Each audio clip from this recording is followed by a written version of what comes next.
যে কারণে অকারণে এই যে বিভিন্ন রাস্তাঘাট বন্ধ করছে, এটা যদি আপনারা ভালোভাবে প্রচার করেন সেই সময় কিন্তু জনগণে অতিষ্ঠ হয়ে যাবে। এখনই কিন্তু জনগণ অতিষ্ঠ, যে কোনো এই যে কারণ অকারণেই তারা রাস্তাঘাট, এই যে গতকালকে দেখবেন এই গ্রামীণ ফোনের হেড অফিস দেয়া 12টা পর্যন্ত বন্ধ করে রাখছে।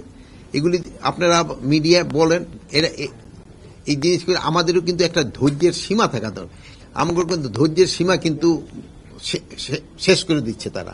তারপরে ধরেন আমরা যদি আবার কোনো সময় অ্যাকশনে যাই, সেই সময় আবার আপনারা বলেন পুলিশ এই আগের পুলিশের মতোই হয়ে গেছে।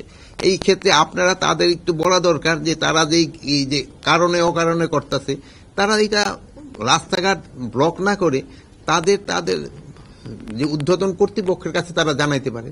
যেমন ছাত্রদের ক্ষেত্রে তারা তাদের ঊর্ধ্বতন কর্তৃপক্ষ জানাইতে পারে। তারপরে যদি তারা কোনো করতে চায়, তাদের স্কুলের মাঠ আছে, কলেজের মাঠ আছে, ওখানে তারা বলতে পারে।